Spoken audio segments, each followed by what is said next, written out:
Bonjour tout le monde. Ça me fait plaisir d'être avec vous ce matin pour qu'on puisse réfléchir ensemble autour de la parole de Dieu. Alors, dans un premier temps, je voudrais vous remercier pour le privilège que vous nous accordez par la grâce que Dieu nous a fait ensemble pour qu'on soit ses enfants. Et il y a un petit rappel, s'il vous plaît, à tous les membres de l'Église, que vous soyez à l'extérieur, salut en passant les gens qui nous suivent à distance. Donc, si jamais vous avez quelques commentaires, vous avez des suggestions, vous voulez rencontrer l'équipe des anciens, les pasteurs de l'Église, n'oubliez pas, on est toujours disponible pour l'Assemblée de Dieu, la Bible parle, ici à Fabreville. Donc, s'il vous plaît, si jamais vous avez n'importe quelle interrogation, n'hésitez pas. On est rejoignable, on est sur la terre ensemble avec vous. On a le même mandat, c'est-à-dire on attend notre Sauveur et Seigneur Jésus-Christ. Alors, sans plus tarder, ce matin, j'aimerais ça qu'on regarde ensemble le texte que nous trouvons dans le livre de Galates, le chapitre 1er. Je vais lire pour vous les versets 1 à 11.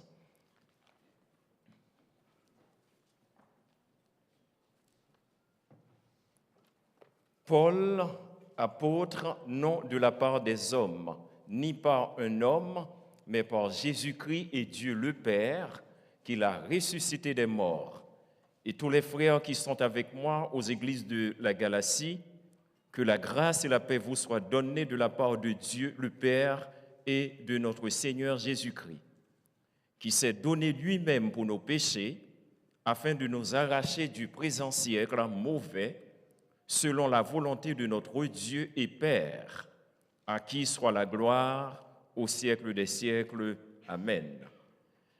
Je m'étonne que vous vous détourniez si promptement de celui qui vous a appelé, par la grâce de Christ, pour passer à un autre évangile.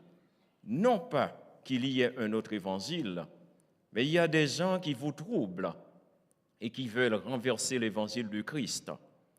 Mais quand un ange du ciel annoncerait un autre évangile que celui que nous vous avons prêché, qu'il soit anathème. Nous l'avons dit précédemment et je le répète à cette heure. Si quelqu'un vous annonce un autre évangile que celui que vous avez reçu, qu'il soit anathème. Et maintenant, est-ce la faveur des hommes que je désire ou celle de Dieu? Est-ce que je cherche à plaire aux hommes? Si je plaisais encore aux hommes, je ne serais pas serviteur de Christ. Je vous le déclare, frères, que l'évangile qui a été annoncé par moi n'est pas de l'homme. Plaise à Dieu de bénir sa parole pour l'édification de nos âmes. Alors ce matin, j'aimerais, dans les quelques minutes qui me sont concédées, de considérer trois éléments. Dans un premier temps, on essaiera de voir quelques concepts. Il y a deux concepts que je voudrais parcourir très rapidement. C'est les concepts, d'abord, c'est liberté. Et ensuite, parallèlement, on verra ce qu'on appelle le concept l'évangile. Juste à travers ce chapitre, le nombre de fois que le mot évangile est cité. Et j'aimerais juste prendre quelques minutes pour faire cet exercice ensemble, parce que ça m'a été une bénédiction et j'aimerais le partager avec vous. En un deuxième temps, j'aimerais voir qu'est-ce que ça veut dire. Pourquoi Paul, l'étonnement de Paul, les enjeux relatifs à cet étonnement. Et par la suite, nous verrons, lorsqu'on comprend qu'est-ce que ça veut dire l'Évangile, cet étonnement-là qui a bouleversé Paul, ou bien qui l'a fait sortir de ses gonds, ça dépend de quel côté qu'on regarde la situation, eh bien, on verra aussi, quelle serait l'implication lorsqu'on est atteint par l'Évangile. Quelles sont les bénédictions qui s'y rattachent? Alors, rapidement, on est dans un contexte, alors le sujet de ce matin, et il se retrouve peut-être plus dans le chapitre 3, mais dès le premier verset du texte, et vous avez déjà vu les 5 premiers versets la semaine dernière avec Pasteur Jeff, Mais ce matin, j'aimerais juste voir avec vous les 6 à 10, probablement le 11e verset. Mais dans un premier temps, j'aimerais que nous regardions tranquillement toutes les introductions des lettres de l'apôtre Paul. C'est toujours, on a l'impression que Paul porte une attention particulière à son apostolat. Mais ce n'est pas dans le sens parce qu'il veut préserver son apostolat ou parce qu'il veut préserver sa personne. Mais c'est surtout lorsqu'on essaie de pénétrer la pensée de l'auteur, c'est de comprendre sa sensibilité pour l'Église, sa sensibilité pour l'œuvre de Dieu, parce qu'il sait de quoi il parle, il sait d'où il provient. Mais ce matin, si on peut parler juste rapidement de liberté, écoute, c'est un concept, je ne veux pas dire galvaudé, mais c'est tout comme c'est un concept qui est un petit peu mal compris. Parce que ça dépend de quel côté qu'on est, on peut faire un usage abusif de ce thème, non seulement le thème en tant que tel, mais la vie aussi qu'on mène par rapport à notre compréhension de la liberté. Eh bien, ma compréhension de la liberté me permet de vivre comme je pense ma liberté. J'ai bien dit ma liberté. Parce qu'aujourd'hui, chacun voyage ou bien chacun amène sa petite valise de liberté. Donc, c'est comme un concept vide, dénudé, mais en même temps important. Donc, par exemple, chez la plupart des philosophes, et pour nous citer, par exemple, un type, chez les philosophes, Emmanuel Kant pour les jeunes du cégep, les spécialistes de philosophie aussi qui sont à l'université. Pour Emmanuel Kant, disciple de Descartes, tout le monde le connaît, bon, c'est lui qui nous parle de ce fameux ergo sum, je pense donc je suis. Alors, dans la mesure où j'ai la capacité de réfléchir, de penser, donc mon existence vaut quelque chose. Donc, pour l'autre qui ne peut pas réfléchir tellement, son existence a une autre dimension, mais ça, c'est notre autre débat. Pour Emmanuel Kant, la liberté se résume à l'autonomie.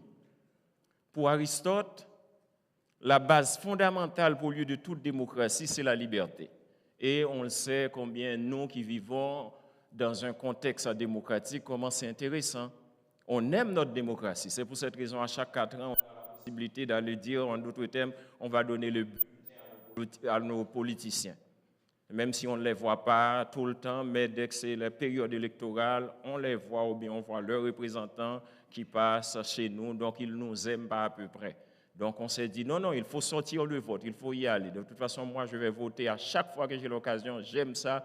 Tout le monde qui me connaît sait comment moi, j'aime aller voter. Parce que j'ai grandi un petit peu dans un système qui n'était pas démocratique. Alors moi, j'ai ce privilège-là au Québec, j'en profite au maximum. Je vais voter. C'est mon devoir de citoyen, même si après, ce que je vote, ce n'est pas toujours ce que je m'attends, mais ça arrive. OK? On essaye, parce qu'on dit que c'est la liberté. Tout le monde est content. Et pour d'autres pays qui ont connu la colonisation, la liberté a une autre connotation. Et chez les chrétiens, les théologiens libéraux, la liberté a une autre connotation. Et pour les réformateurs, pour ne citer un type comme Martin Luther, eh bien, la liberté a toute une autre connotation.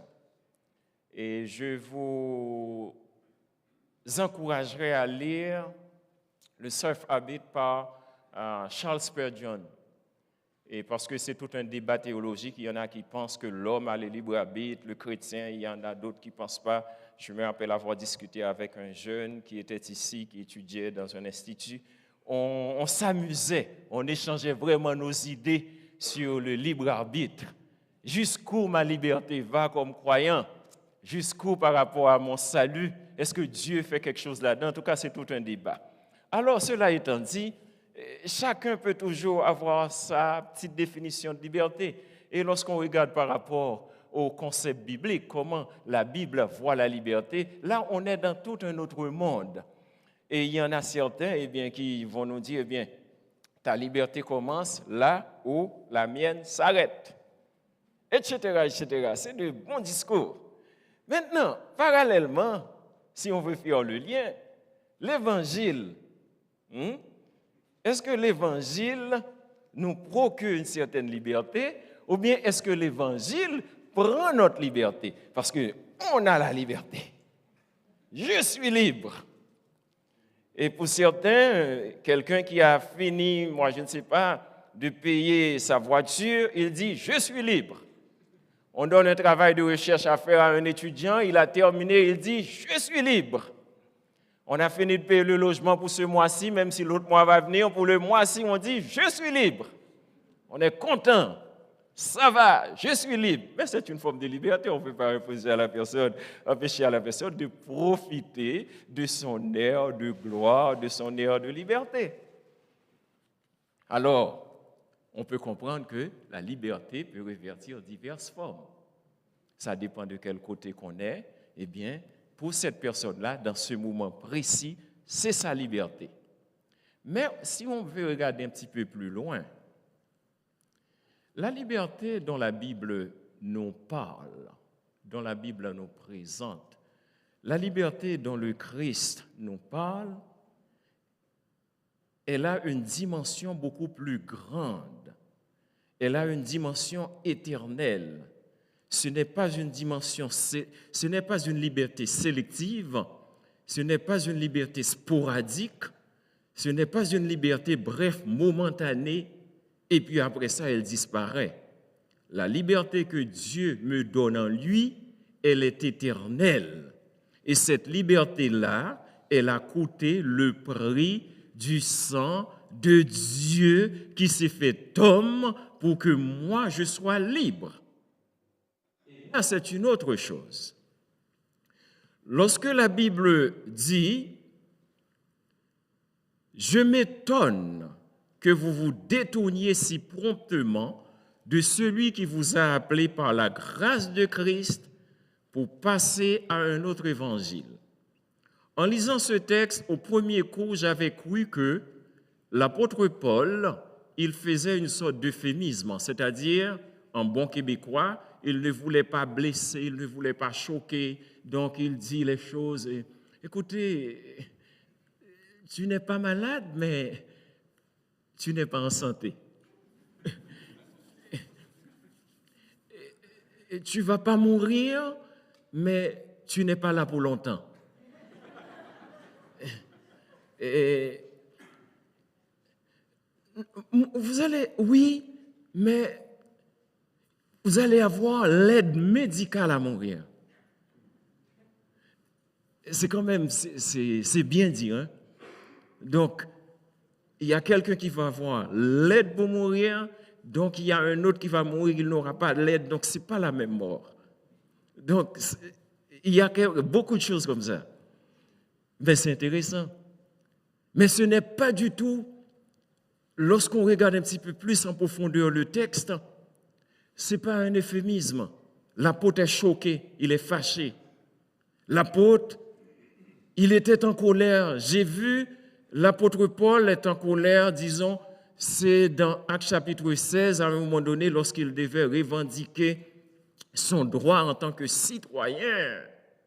Parce qu'il y a quand même entre un citoyen et un esclave, il y a quand même des classes sociales. C'est ce qu'on m'a appris en histoire à un moment donné. Les trois mouvements. Je m'étonne.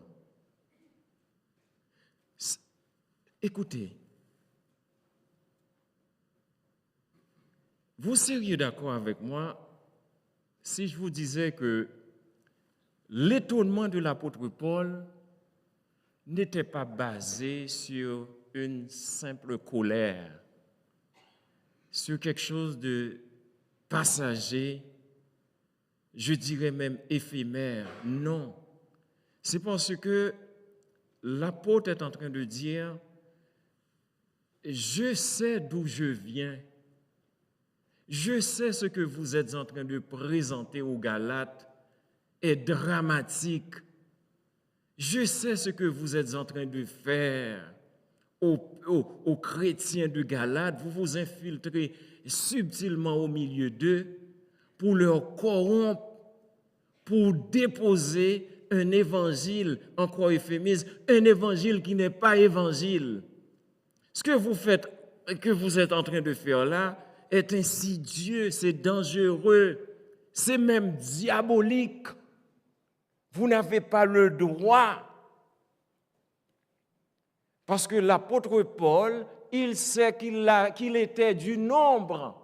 Il sait qu'il était le porte-parole à un moment donné. Et certains théologiens vont jusqu'à dire, est-ce que l'apôtre Paul, au meurtre d'Étienne, n'était-ce pas un débat qu'il avait avec Étienne avant même sa mort? Donc, se peut-il bien que l'apôtre Paul ait entendu l'évangile par Étienne? L'apôtre Paul, c'était un jeune, et tout le monde connaît mon cœur pour les jeunes. Quand je vois des jeunes qui font rien, qui traînent, qui passent le temps, ça vient me chercher même à l'école partout. Parce que pour moi, les hommes que j'ai vus à travers la Bible, les gens que j'ai vus à travers la Bible, à travers les siècles, même durant les dernières décennies, c'était des jeunes hommes, des jeunes personnes. Ils mettaient de côté leur vie quasiment pour se consacrer à quelque chose. Donc c'est important, ce même jeune homme-là qui avait cette fougue pour persécuter l'Église, parce qu'il avait quand même un auditoire, il avait quand même une certaine valeur sur le plan social, il était dans le cercle des pharisiens. Et ce n'était pas un membre comme si il était là juste pour le nombre. Paul jouait un rôle important dans le cercle des pharisiens. Et soit dit en passant, qui est une entité du judaïsme. Les Esséniens, les pharisiens, et tant d'autres, il y en a deux autres, les zélotes et tout le reste. Donc Paul, c'était un farouche défenseur de cette école de pensée. Et il sait exactement de quoi il parle lorsqu'il dit « Je m'étonne avec la rapidité avec laquelle vous vous détournez de la parole de Dieu ». En d'autres termes, moi je sais que ce que vous êtes en train de faire là, c'est insidieux. Ce n'est vraiment pas le vrai évangile. Vous êtes en train de corrompre spirituellement l'œuvre de Dieu et attaquer tranquillement, pas l'école de pensée, la méthode même, l'évangile en tant que tel, sous prétexte que la circoncision, la loi mosaïque, vous jetez le discrédit sur l'œuvre de Dieu, vous attaquez la crème, vous attaquez le cœur de l'évangile. Le charme de l'évangile, la charpente de l'évangile même repose sur la mort et la résurrection de Jésus-Christ. Quelqu'un qui n'est pas d'accord avec ça, on ne peut pas aller plus loin dans la conversation. Parce que toute l'existence de quelqu'un, la valeur de quelqu'un repose sur la mort et la résurrection de Jésus-Christ. La colère de l'apôtre Paul, il sait de quoi il en est question. Et l'apôtre Paul, c'était un type respecté dans le cercle des pharisiens. Pourquoi attaquer l'évangile, c'est attaquer le cœur de l'œuvre de Dieu? Plusieurs raisons. Laquelle œuvre de Dieu? Cette œuvre-là, c'est l'union, notre union en Jésus-Christ, elle est scellée par l'évangile et cette union avec le Christ, et où réside par résoudre la grâce, la justification du pécheur, la substitution, l'expiation et tous les termes théologiques qu'on peut citer. Et chacun de ces termes-là a une portée extraordinaire, importante dans ce que Dieu a fait à la croix. Prenons par exemple la substitution, un terme simple mais complexe. Christ a pris ma place. Ce n'est pas seulement ma petite place dans une église, c'est mon siège ou bien mon siège de politicien, premier ministre, premier président, je ne sais pas quoi, mais Christ a pris ma place. Ça veut donc dire dans mon état premier, lequel état Dieu m'avait créé, c'est-à-dire un être abordable, acceptable, agréable à ses yeux, dévoyé par le péché, je deviens souillé dans toute mon existence, y compris ma pensée, y compris ma façon de faire, y compris toute ma personne, l'homme dans sa dimension holistique, elle est souillée. La matière n'est plus celle que Dieu a voulu. Donc, on n'est plus en Éden, l'Éden de Dieu. Là, encore une fois, moi, je n'étais pas là. C'est Adam et ses ancêtres. Mais puisque on me dit que je suis homme ou femme, par définition, je suis aussi héritier d'Adam. Et en étant héritier d'Adam, je porte en moi les cicatrices du péché. Malheureusement, je porte les conséquences aussi du péché d'Adam. Il y a une déviation. Mais Dieu, par amour, il veut toujours nous voir avec lui. Non seulement il veut nous voir, mais il veut nous avoir avec lui. Le but de Dieu, ce n'est pas que le méchant périsse, mais c'est qu'il se répande. Mais est-ce que le méchant tout seul peut se repentir? D'après l'homme, oui, parce que l'homme, on nous présente tellement notre pouvoir, notre capacité, notre réalisation de soi. C'est mon rêve, c'est mon bien, c'est moi.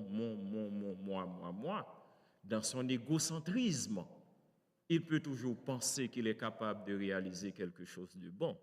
Néanmoins, Christ nous dit l'inverse. Et surtout en matière de salut, en matière de grâce, permettez que je vous dise, c'est l'exclusivité de Dieu et de Dieu lui-même. Dieu est le seul Dieu qui puisse parler en termes de salut de quelqu'un. L'apôtre Paul n'est pas en paix. Et gloire aussi à notre Dieu qui nous a donné Jésus-Christ, par lequel la grâce nous est devenue accessible. Il n'y a pas de salut en dehors de la croix.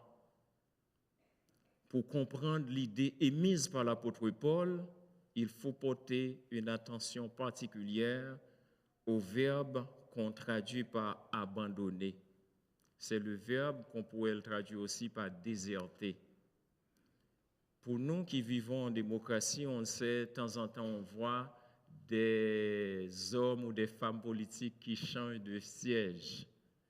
Ça arrive pour X raisons, la personne n'est pas en harmonie ou bien le parti prend une autre direction, eh bien la personne, ça ne correspond pas à ses valeurs. Démocratie oblige, elle change de parti. C'est presque normal. Mais ici, par exemple, on peut avoir un soldat aussi dans l'armée qui peut faire la désertion. L'apôtre Paul est en train de dire aux chrétiens de Galate, attention, vous avez changé de clan, vous avez changé l'évangile. Mais en réalité, on est d'accord, l'évangile, on ne peut pas changer. Mais ça dépend de la façon dont vous comprenez l'évangile. Il y a des gens, écoutez, moi je dis souvent, pour certains, c'est un marché lucratif. Les vendeurs de versets, les vendeurs de passages bibliques, c'est rentable. Surtout, on est dans une situation, parfois, si on ne fait pas comme les chrétiens de Béret, pour aller un petit peu plus loin, parce que certains pensent que, ou bien certains font en sorte que prêcher l'évangile devient, c'est comme c'est juste pour une classe à part, c'est pour une élite. Personne ne peut y avoir accès. Au contraire, si vous voulez y avoir accès, ils vous vendent une petite partie. Donc, c'est nos vendeurs de miracles. Sauver en 7 jours, faire des miracles en 3 jours. Vous allez être béni en 5 jours. Mais il faut toujours attendre pour donner quelque chose en retour. Ça rime, hein? Mais ce n'est pas l'évangile. Ce que les Galates, les pharisiens ont voulu imposer aux Galates, c'est l'évangile plus quelque chose. C'est toujours comme ça. L'évangile plus la loi, l'évangile plus la circoncision, l'évangile plus le retour à la loi mosaïque. Ce n'est pas notre faute. On aime des choses compliquées. Non, mais c'est bizarre. Regardez, je ne sais pas, pour vous donner une petite illustration, c'est beau, hein? Ce n'est pas à moi. Il n'y a pas de nom de magasin dessus, donc je peux quand même vous le présenter. Ce que Christ est en train de faire avec nous, ça c'est notre sac, hein? C'est lourd, mais on s'y attache.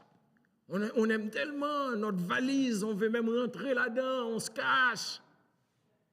On le protège. Christ est venu pour nous libérer de notre sac. Dans ce sac-là, il y a la colère, il y a le mensonge, il y a le vol, il y a même la Bible là-dedans une fois de temps en temps, hein, parce que c'est quand même un livre universel. Il faut l'avoir. On a tout. L'avenir de nos enfants, l'avenir de notre Église, comment on voit les choses. On veut tout. Toute notre vie est là-dedans, même notre portefeuille, cellulaire 15, iPhone 50, tout est là-dedans pour les jeunes. Les adultes, nos voitures, touche pas. C'est mon ami. On ne veut pas s'en défaire. Mais Christ, il est venu. Il nous prend avec le sac. Il s'en va avec nous. Il nous décharge. Mais il y a des croyants encore, même si Christ les prend, ils courent après Christ pour arracher le sac. On ne veut pas s'en défaire. Parce que toute leur existence est dans le sac, mais ils oublient que Christ a tout pris, il a tout payé. Puisque Christ a tout payé, je n'ai pas besoin de m'en faire. Je m'en détache. Mais ce n'est pas facile parce qu'on a passé toute notre vie là-dedans. Il y a des gens qui investissent leur vie dans leur pensée, dans leur savoir, dans leur existence. Et c'est normal, c'est des citoyens. On est créé avec l'idée du beau, l'idée de réussir, l'idée d'avoir. Parce qu'on est venu dans le monde, on a trouvé tout et c'était bon. Mais Dieu nous dit, il y a eu un problème. Vous n'avez pas les yeux pour le voir, mais moi, du haut du ciel, je les vois. Vous êtes dans une situation misérable, vous êtes dans une situation mortelle. Je ne peux pas vous laisser dans votre aveuglement, je viens vous délivrer. Mais on persiste. Et heureusement, le salut est éternel. Si le salut n'était pas éternel, je vous dirais peut-être moi, le premier, je perdrais mon salut. Et c'est pour cette raison, dans le mouvement chrétien même, il y a des gens qui ne s'entendent pas là-dessus. Le salut éternel, parce qu'il y en a aussi, parallèlement, qui font de cela une licence. Quand on parle de liberté chrétienne, il y en a qui disent, ah, mais puisque je suis libre, je me marie avec quelqu'un, mais pour mieux la tromper. Donc, le mariage devient ipso facto une sorte de couverture. Je vous marie, je suis au contraire, je suis dans une église chrétienne. L'église chrétienne, ipso facto, devient une couverture. Mais ce n'est pas de ça, c'est par cette liberté-là dont la Bible parle. Dieu nous donne la liberté pour qu'on puisse vivre en lui, pour lui et par lui. Libéré de l'évangile pour l'évangile. L'apôtre Paul, c'est l'exemple parfait. Je suis libéré par l'évangile, Christ est venu vers lui, il a compris, parce qu'il était dans le cercle des pharisiens, cercle dangereux pour la foi chrétienne. Le Seigneur s'est présenté, s'est manifesté à cet homme. Il a compris que sa petite vie de pharisien, de méchant, d'orgueilleux, ne peut pas l'amener tellement loin parce qu'il avait un échéancier aussi comme tous les mortels de la terre. Dieu s'est manifesté à cet homme. Il a fait le revirement et pour rien au monde, il ne veut pas y retourner. Pour rien au monde, il ne veut pas voir d'autres enfants de Dieu dans cette situation. Lorsqu'on comprend la base de l'Évangile, on devient par défaut apologète. On n'a pas besoin de faire de grandes études en théologie pour comprendre. Dieu m'a rencontré, il m'a transformé. Je veux que personne m'impose autre chose qui va à l'encontre de l'Évangile, l'Évangile des apôtres, l'Évangile pour lequel Jésus-Christ est mort. Je suis libéré et je pourrais dire, je n'ai même pas besoin de quelqu'un pour m'imposer autre chose. Ça devait être le but de tous les croyants, c'est-à-dire je suis sauvé, je sais l'importance de mon salut, et bien automatiquement je deviens évangéliste. Il y en a d'autres qui vont avoir des micros, il y en a d'autres qui vont avoir toutes sortes de médias pour transmettre la parole, mais moi, le coin dans lequel je suis évangéliste. À mon heure, à ma manière, mais selon Christ. On ne joue pas à l'évangile. Dans Actes chapitre 17, 10, 11, on y lit. Aussitôt les frères firent partir de nuit Paul et Silas pour Bérée. Lorsqu'ils furent arrivés, ils entrèrent dans la synagogue des Juifs. Ces Juifs avaient des sentiments plus nobles que ceux de Thessalonique. Ils reçurent la parole avec beaucoup d'empressement et ils examinaient chaque jour les Écritures pour voir si ce que l'on disait était exact. Quand on veut comprendre un phénomène, on l'analyse. Quand on veut comprendre un discours, on prend le temps, on le décortique. L'évangile, c'est la bonne nouvelle. L'évangile, quand je regarde un petit peu les premiers versets, verset 6b, évangile. Verset 7, 2 fois le mot évangile. Verset 8, 1, celui qui est une reprise de l'information. 8b, donc c'est encore l'évangile. Verset 9, encore celui mis pour l'évangile, repris par le celui qui est un relatif, donc l'évangile encore. Verset 11, 1, une autre fois l'évangile. Verset 12, encore une fois, et l'apostrophe, sous-entendu, l'évangile. Chapitre 2, verset 1, l'évangile, et l'apostrophe, encore l'évangile. Verset 5, chapitre 2, l'évangile. Verset 7, l'évangile. 14, l'évangile, etc., etc. Plusieurs fois, dans un court texte, le mot évangile, évangile, évangile, mais pourquoi? Il y a un message là-dedans. Le message, c'est simple. C'est que toute notre vie tourne autour de cette bonne nouvelle-là, en dehors de l'évangile. L'évangile, c'est quoi? C'est la bonne nouvelle. L'évangile, c'est quoi? C'est le demi-tour. L'évangile, c'est quoi? C'est pas toi qui fais le demi-tour, c'est Christ qui le fait à notre place. Il nous invite. Parce que tout seul, moi, je ne peux pas faire ce demi-tour-là. Le volant du véhicule est bloqué avec une clé que je n'ai pas. Je dois appeler le concessionnaire pour venir le débrancher pour que je puisse tourner le volant. Toute la race humaine est ainsi. C'est celui qui a la matière première. Celui qui sait de quoi nous sommes formés. J'aime le texte qui dit, il sait que nous sommes poussière. J'aime le texte dans le psaume 103 qui dit, autant l'Orient est éloigné de l'Occident, autant il éloigne de nous nos transgressions. Les mathématiciens de la salle, savez-vous combien l'Orient est éloigné de l'Occident? Si quelqu'un a la réponse, s'il vous plaît, ce serait bien de la partager. Autant l'Orient est éloigné de l'Occident, autant il éloigne de nous nos transgressions. Est-ce qu'on connaît la capacité, la valise de nos transgressions? Est-ce que c'est un petit sac, nos transgressions, ou bien c'est une grande valise? Moi, je ne sais pas. Mes transgressions, je ne sais pas. Mais une chose dont je suis sûr, c'est que le Seigneur les a prises. Au lieu de se contenter de l'Évangile, les chrétiens de la Galatie ont accepté l'idéologie religieuse des judaïsants qui consistant à ajouter un petit peu plus sur l'Évangile. L'œuvre de Christ est totale, et on le sait. L'œuvre de Christ n'a pas de faille, et on le sait, bien sûr par la foi. L'œuvre de Christ, elle est surtout achevée. Il n'y a rien à ajouter. C'est tellement vrai.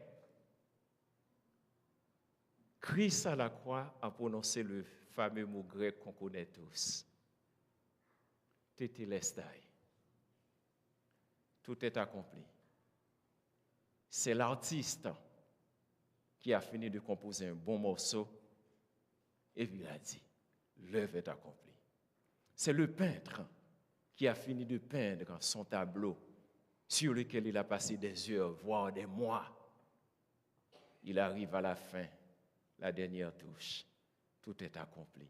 En d'autres termes, il tombe en extase devant sa propre œuvre. Ce que Dieu a fait est tellement extraordinaire. Il vient de loin avec nous. Il dit que tout est accompli. Parce que tout est accompli,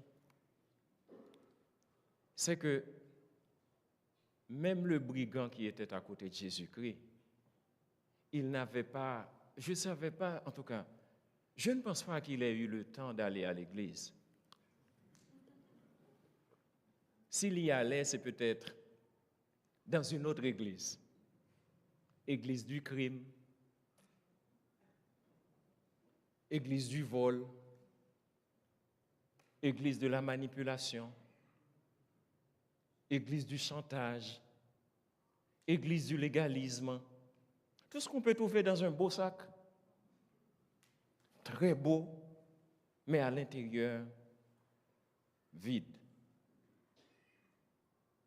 Et Jésus-Christ de lui dire, aujourd'hui même, tu seras avec moi dans le paradis. Comment peut-on expliquer? Il était là. Ce qui est bien là-dedans, c'est qu'il commence l'évangélisation avant même qu'il parle à Christ. Et toi, ferme ta bouche, nous on est là, voilà. Et il commence à donner son CV là, pourquoi il est là. Parce que entre lui et l'autre, là, ils ont un langage. Hein? Il commence. Nous on est là, c'est la repentance. Nous on est là, voilà les raisons pour lesquelles on est là. Mais lui, il n'a rien fait. Wow! Ça, c'est le travail de Dieu. Mais qui sommes-nous pour nous prononcer sur le salut de quelqu'un? Parfois, ça me fait mal, je vous le dis là. Moi, ça me fait mal quand je vois quelqu'un là, ça me fait mal. Parce que j'aime voir les gens qui servent Dieu. Même si, parce que on m'a traîné à l'église très jeune. J'ai bien dit on m'a traîné parce que j'avais rien compris. Je considérais ça comme une sorte de torture à un moment donné, jusqu'à ce qu'il y avait beaucoup de jeunes à 4 heures du matin, beaucoup de jeunes là-dedans, et puis yes, c'est cool, c'est social, c'est bon. Mais au fil des années, le Seigneur m'a permis de comprendre, de cheminer avec mon Dieu, et aujourd'hui, même pour une tasse d'eau, j'ai appris à faire confiance à mon Dieu. J'ai appris à compter sur Dieu pour tout. Mais ça n'a pas commencé comme ça. J'ai appris à faire confiance à mon Dieu, même pour un papier que je cherche, une petite note que j'ai prise, je ne sais pas quoi, des fois, je dis, Seigneur, tout d'un coup, tu vois, c'est comme, ok, Félix, ne t'en fais pas, ton papier est là. Félix, ne t'en fais pas, ton livre est là. Félix, ne t'en fais pas, tout le chose. Mais j'aime dire aux gens, j'ai fait partie de cela. L'Église m'a marié. Quand je devais, après mes fiançailles ou bien avec mes fiançailles, on n'avait pas un sou, Emeline et moi. Tout d'un coup, jusqu'à présent, plus de 25 ans, j'ai vu encore des cadeaux qu'on a reçus. Le mariage n'était pas payé en passant. Le Seigneur a pris soin de moi jusqu'à aujourd'hui. Je travaille en passant, le Seigneur ne me laisse pas toujours. Mais c'est tellement beau de voir comment dans les détails, parce que moi j'avais mon plan, tout était calculé. Ok, tu finis, tu vas étudier. Puis ce que je faisais en plaisanterie, le Seigneur m'a pris au sérieux, il m'a mis à genoux quasiment dans un coin comme un vrai ancien, là, et à genoux, pas ancien biblique, là, ancien dans certaines cultures. Alors, tu te prononces comme ça, alors tu vas payer. Ah, je vous dis, j'en ai payé pour un temps. Et c'est même Dieu, il m'a mis quelque part, et puis pour dire, écoute, là, tu comprends? Tu ne fais pas n'importe quelle déclaration, tu ne fais pas n'importe quelle réflexion. Et jusqu'aujourd'hui, je vois comment Dieu agit. Des fois, j'ai seulement des petites réflexions, et puis il y a le cheminement dans la vie chrétienne. Mais c'est Dieu qui nous conduit au port.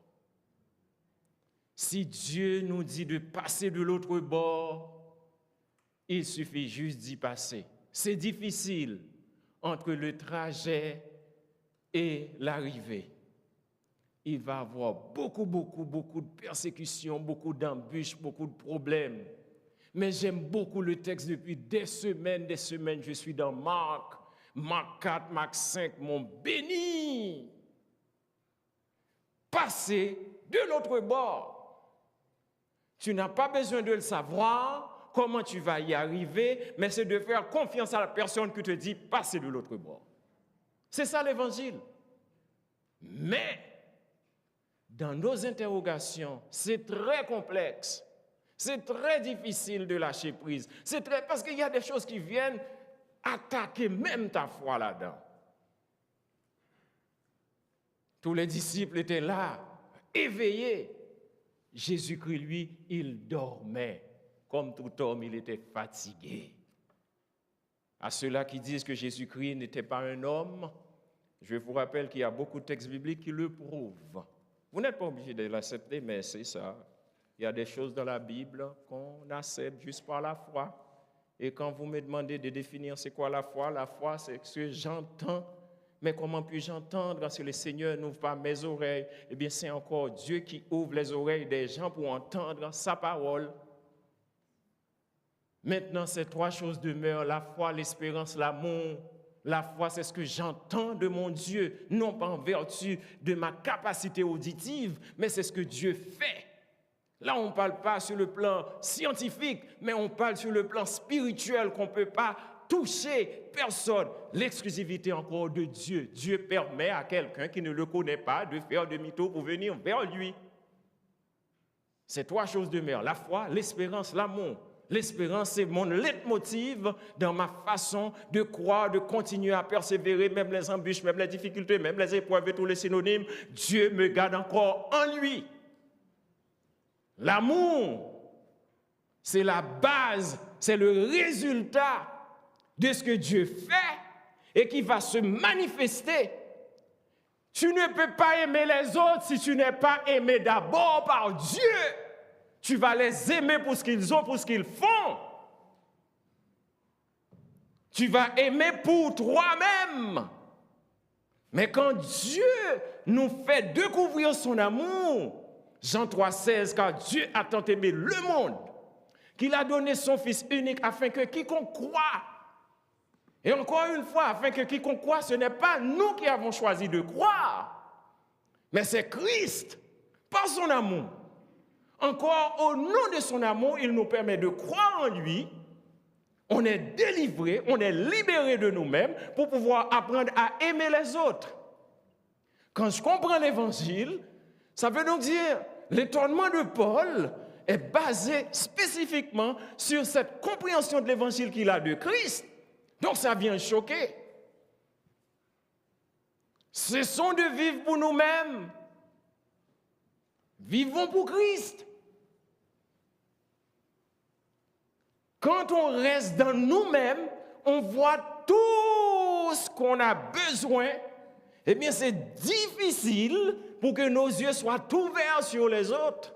Et c'est normal humainement. Le chrétien est appelé à soumettre sa volonté à celle de Christ. L'alliance des œuvres ayant été déclarée caduque par les souillures du péché. Dieu, dans sa souveraineté, nous a fait cette promesse de grâce qu'est Jésus-Christ, cette promesse décrite dans Genèse 3,15. Ce matin, je ne sais pas qu'est-ce que vous rencontrez comme difficulté, comment vous concevez, comment vous percevez votre vie chrétienne, votre compréhension de l'Évangile. Mais j'aimerais vous dire que Christ, il a pris notre place avec tout ce que cela comporte. Dieu ne nous oublie pas. Des fois, on a l'impression que Dieu nous oublie, mais mon dossier, il est rendu où là chez Dieu? Est-ce que c'est le dossier 13, dossier 11? Je ne sais pas quel numéro. Est-ce que Dieu m'oublie? C'est dur des fois. On entend tellement de nouvelles, toutes sortes de nouvelles. Il y a quelques semaines de ça, je me dis, mais là, est-ce que matin, on va se réveiller et puis... Oui, là, il y a un ballon. Ah oui, il y a un autre ballon. Écoute, là, de temps en temps, tu entends tellement de choses. Tu dis, mais là, moi, je représente quoi dans tout ça? Je ne cherche même pas à comprendre. Mais il y a des chrétiens qui surveillent. Ils font des associations. C'est comme des combinaisons, hein? Ah oui? C'est une perte de temps.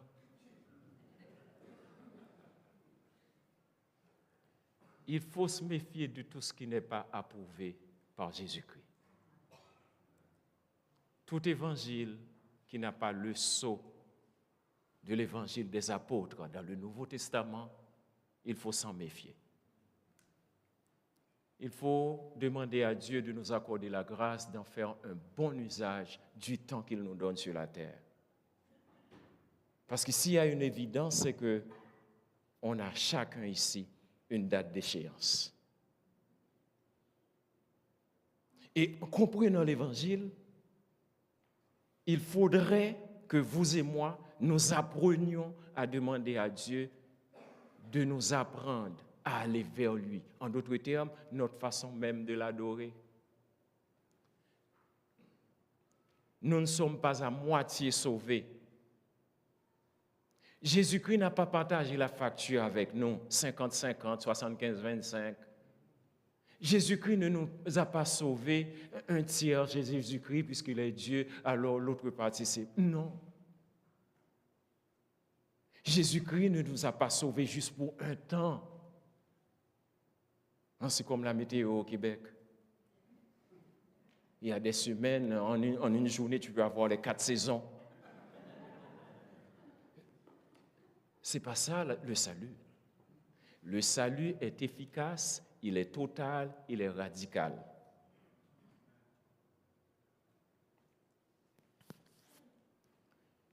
Jésus-Christ n'a pas diminué la facture de nos péchés. Ah, mais cette semaine, tu es tellement... Aïe, je vois ton implication dans ton église cette semaine-là. Waouh! Je te sauve cette semaine. Alors, pour l'autre semaine, on verra. C'est l'employé du mois, le sauvé du mois. Il y a certains chrétiens qui pensent qu'ils peuvent mener cette vie chrétienne-là avec Dieu. C'est comme, OK, je suis sauvé pour ce temps-là. Oh, mais je traverse un temps tellement difficile. Le salut, on le garde quelque part. Mes chers amis, on est sauvés totalement en Jésus-Christ, par la foi. Environ 700 ans avant Jésus-Christ, le prophète Ésaïe déclare: cependant, ce sont nos souffrances qu'il a portées, c'est de nos douleurs qu'il s'est chargé, et nous l'avons considéré comme puni frappé de Dieu et humilié. Mais il était blessé pour nos péchés, brisé pour nos iniquités. Le châtiment qui nous donne la paix est tombé sur lui et c'est par ses meurtrissures que nous sommes guéris. Verset 6, Ésaïe 53. Nous étions tous errants comme des brebis, chacun suivait sa propre voie, et l'Éternel a fait retomber sur lui l'iniquité de nous tous. Il a été maltraité et opprimé, et il n'a point ouvert la bouche, semblable à un agneau qu'on mène à la boucherie. L'apôtre Pierre, un peu plus tard, va nous confirmer en répétant cette prophétie dans 1 Pierre chapitre 2, 24, lui qui a porté lui-même nos péchés en son corps sur le bois, afin que, morts au péché, nous vivions pour la justice. Lui, par les meurtrissures duquel vous avez été guéris. Verset 25. Car vous étiez comme des brebis errantes. J'aime toujours la restriction, mais maintenant, vous êtes retournés vers le pasteur et le gardien de vos âmes. Amen. Il y a un avant, il y a un maintenant, il y a un après. Dans le cas du chrétien, le maintenant et le après sont liés. Je n'ai pas besoin de retourner dans mon passé. Mon passé, c'est tout ce qu'il y a dans ce sac-là. Je ne les ai pas besoin. Même s'il y a des choses qui étaient importantes dans mes yeux. Pour moi, c'est des années d'investissement. Des années de tout ce qu'on peut mettre.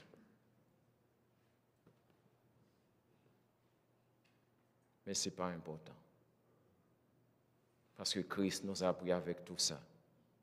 On l'a déclaré anathème. On l'a déclaré maudit par définition simple. C'est moi qui devais être maudit. C'est moi qui devais être déclaré anathème. Mais Christ a pris ma place. Et ça, c'est important. Ça fait toute la différence. Sachant ça, je ne peux pas vivre la vie chrétienne comme bon me semble. Ce n'est pas à moi de déterminer comment je vais vivre ma vie chrétienne. Sinon, moi, je peux choisir la notion consommatrice, c'est-à-dire je viens, je m'assois, je reste tranquille, je ne dérange personne, personne ne me dérange. Je rentre chez moi, je dors tranquille et puis c'est tout. Pour un autre, c'est peut-être donner plus de dîmes, mais oui, si je donne plus de dîmes, là, je vais être bien. Tu es en train d'acheter une place, comme la plupart des mouvements. À chaque fois que quelqu'un meurt, automatiquement, la personne est sauvée. Même si durant son vivant, elle n'est pas sauvée, donc elle est morte, et puis donc elle est morte, et puis on l'envoie au ciel. Ou bien il y a différents types de services pour cette personne-là. Service numéro 1, parce que tu en as plus. Service numéro 2, un petit peu plus. C'est lucratif, le marché de la religion. Mais quand nous-mêmes, quand un ange du ciel annoncerait un autre évangile, que celui que nous avons prêché, qu'il soit anathème. C'est ce que l'apôtre Paul dit. Mes chers amis, mes frères en Jésus-Christ, il faut toujours se rappeler que la vie chrétienne n'a jamais été facile. Elle n'est pas facile aujourd'hui, elle ne sera pas facile. Les gens qui nous présentent un évangile facile, cool, relax, ce n'est pas vrai. Ce qu'on bénéficie de l'évangile qui est bon, ça là c'est facile, parce que ce n'est pas nous qui avons payé le prix. C'est beau, tu rentres dans un restaurant avec quelqu'un et puis tu ne payes rien. Mais ce n'est pas grave, ça peut être $40 aujourd'hui, le plat, ça dépend de quel restaurant. Si tu vas comme moi, là, c'est $25. Ou d'autres, c'est peut-être $125 le repas. Ou d'autres, c'est 250. Là, on commence à parler des vraies affaires. 250 et tu pars avec quelqu'un, tu ne payes pas. Mais c'est aussi pour ton hypothèque. Il l'a effacé. Waouh! L'apôtre dit qu'il y en a qui sèment le désordre, le mot tarasso. On voit le verbe terrasser. Et pour apprendre ces étymologies grecques-là, je fais le lien avec le français. Quelqu'un qui sème le désordre, la pagaille, qui vient parmi nous. En tant que serviteurs et servantes de Dieu, nous devons être alertes. Parfois, ce n'est pas nécessairement quelqu'un qui va venir de l'extérieur. C'est quelqu'un dans notre assemblée. Parfois aussi, ce n'est ni dans l'assemblée, ni quelqu'un de l'extérieur, c'est en nous-mêmes. Ça, c'est plus dangereux. Le refus de tout. Est-ce qu'on peut juste mettre un petit temps pour chercher Dieu dans sa parole? Dieu se sert des choses folles du monde pour confondre les sages. La femme samaritaine. J'ai trouvé quelqu'un qui m'a dit tout ce que j'ai fait. On en aura long à dire là-dessus, mais on ne prendra pas ce temps. Choses folles du monde pour confondre les faibles. Zachée, il faut que j'aille chez toi. Nicodème, il faut que tu naisses de nouveau. Je ne te donne pas une nouvelle façon de faire, je ne te donne pas une structure, mais je te recrée à ma manière. Et c'est ce qu'il a fait pour chacun de nous. C'est ça l'Évangile. Une fois qu'on a dit tout ça, maintenant comment cela se traduit? En une minute. Le sang de Jésus-Christ, c'est la seule caution digne et authentique que Dieu puisse accepter pour nous rendre libres. Notre vie est souillée, si belle soit-elle, si bien arrangée soit-elle, elle va toujours avoir une défaillance. Libéré par l'Évangile pour l'Évangile, c'est de comprendre ce que Christ a fait pour nous. Eh bien, nous aussi, on se met dans la posture de l'Évangile. On fait ce que Christ attend de nous. L'Évangile nous donne accès dans la famille reconstituée de Dieu. On est membre. L'Évangile nous donne accès au même privilège qu'Abraham par la foi.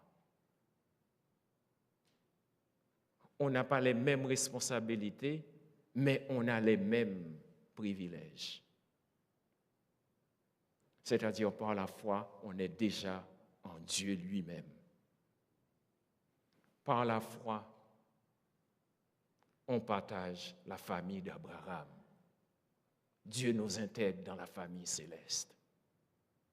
On ne peut pas prendre ça à la légère. On ne peut pas prendre ça à la légère dans ce qu'on entreprend, dans ce que Dieu nous accorde le privilège de faire dans son Église. Que Dieu nous préserve d'être des croyants du dimanche matin, qu'il nous aide à être vraiment des enfants de Dieu chaque jour, avec le talent qu'il nous donne, les dons qu'il nous fait, tout ce qu'il nous accorde, qu'on soit au service de l'Évangile. Que Dieu nous aide à l'aimer et à aimer les autres à sa manière. Que Dieu nous donne cette sagesse de l'approcher différemment. Il y a des petites choses subtiles, les petits discours subliminaux. Lorsqu'on comprend l'Évangile, on sert le Seigneur avec les lunettes de l'Évangile. On marche avec le Seigneur avec les souliers de l'Évangile. On parle de notre Seigneur avec les paroles de l'Évangile. On reçoit les gens chez nous. On est juste 2, juste 3, jusqu'à juste 6 avec les paroles, l'accueil de l'Évangile. On va au travail avec la liberté que Dieu nous donne, la liberté de l'Évangile. On est libre en Christ pour faire ce que Christ veut que nous fassions. Prions.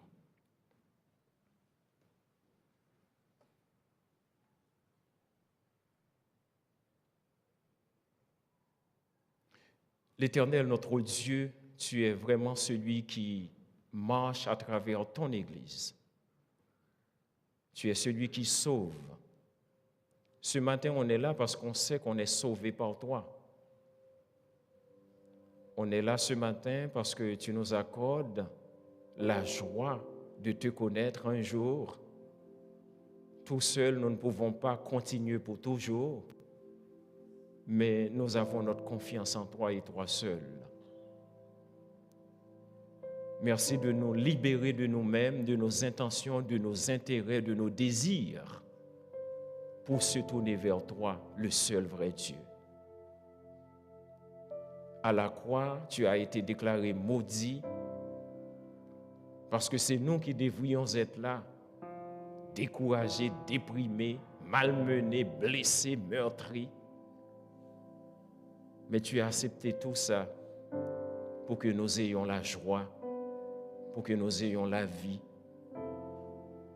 Et ce n'est pas un terme, ce n'est pas juste des propos qu'on répète ad nauseam, mais c'est surtout ta grâce dans nos vies. Et que cette grâce-là se reflète à travers nos faits et gestes, matin après matin. Ce qui n'est pas facile, ce qui n'est pas évident. Parce que le vieil Adam reste comme un gardien de sécurité pour nous empêcher de continuer à tenir ta robe, à te toucher à travers des millions de personnes pour qu'on continue à te toucher comme le Sauveur. On se reconnaît impur, on se reconnaît malade, on se reconnaît mortel. Mais toi, tu nous délivres. Béni sois-tu, Seigneur, bénis ton Église. Continue à faire ton réveil au Québec à ta manière.